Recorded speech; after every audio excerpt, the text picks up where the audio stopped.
Hello everyone, চলো আজকে আমরা শরতের বিকেলের কিছু কাশফুল আঁকি।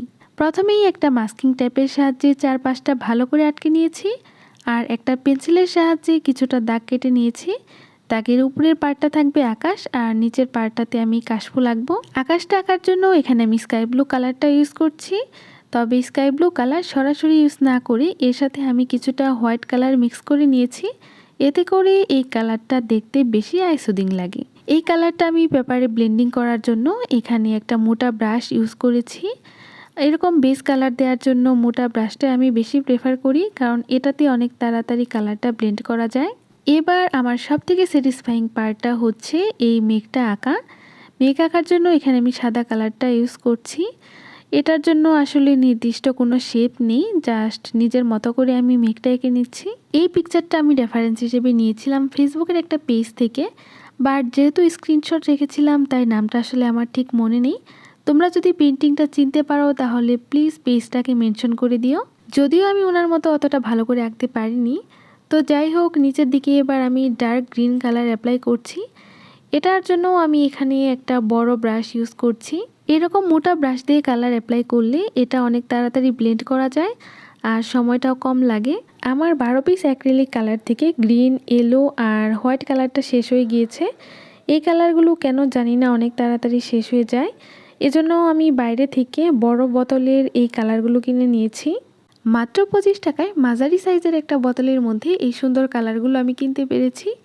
তো একদিন সময় করে তোমাদের সাথে এই ইনফরমেশনগুলো শেয়ার করব। আর আমি আরেকটা জিনিস খেয়াল করেছি যে একটা পেন্টিং করতে যতটা সময় লাগে এর থেকেও বেশি সময় লাগে কালারটা ড্রাই হতে।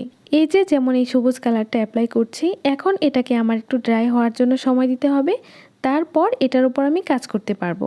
তো নিচের কালারটা এবার আমি ড্রাই হতে দিয়েছি, আর উপরের দিকে এবার আকাশের মধ্যে হলুদ কালারটা অ্যাপ্লাই করব। যেহেতু আমি আজকে শরতের একটা বিকেল পেন্টিং করছি, তাই একদম পরন্ত বিকেলে আকাশের শেডটা কিন্তু দেখতে এরকমই হয়। চাইলে কিন্তু আমি সরাসরি এই স্কাই ব্লু কালারের উপর ইয়েলো কালারটা মিক্স করতে পারতাম, বাট এই দুইটা কালার একসাথে মিক্স হয়ে কিন্তু গ্রিন কালার হয়ে যেত। আর আকাশের কালার সবুজ, এটা তো একদমই বেমানান। তাই আমি উপরের দিকে সাদা মেঘটা একটু নিচের দিকে এঁকে নিয়েছি, তার উপর দিয়ে আমি ইয়েলো কালারটা অ্যাপ্লাই করেছি।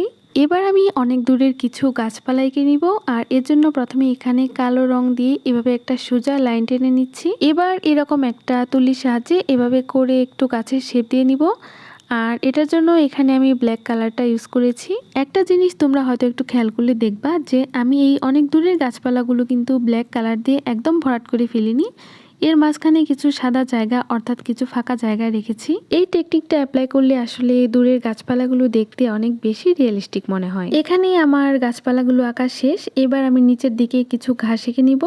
ঘাস আঁকার জন্য এখানে আমি গ্রিনের কয়েকটা শেড ইউজ করব। প্রথমে আমি একটু লাইট একটা গ্রিন শেড ইউজ করছি, আর এটার জন্য এখানে আমি এরকম একটা চিকন ব্রাশ ইউজ করছি। তবে সব থেকে ভালো হয় এগুলোর জন্য একটা লাইনার ব্রাশ ইউজ করা, বাট আমার কাছে ওটা না থাকায় আপাতত ওইটাই ইউজ করতে হচ্ছে। যেহেতু আমি একদম নতুন পেন্টিং শুরু করেছি, তাই আসলে এই সেক্টরে আমি আগেই অত বেশি ইনভেস্ট করতে চাচ্ছি না। আপাতত শুরু করি, দেখি কতটা ভালো করতে পারি, তারপর আস্তে আস্তে না হয় সব কেনা যাবে। আজকে মনে হয় অনেক বেশি কথা বলে ফেলেছি, তো আমার মনে হয় আমি আর কথা না বলি, তোমরা একটু ধৈর্য ধরিয়ে পুরো পেন্টিংটা দেখো। আশা করি তোমাদের কাছে এটা অনেক বেশি ভালো লাগবে। আর কেমন হয়েছে কমেন্ট করে জানিও। যদি ভালো লেগে থাকে তাহলে আমার চ্যানেলটাকে প্লিজ একটা সাবস্ক্রাইব করো।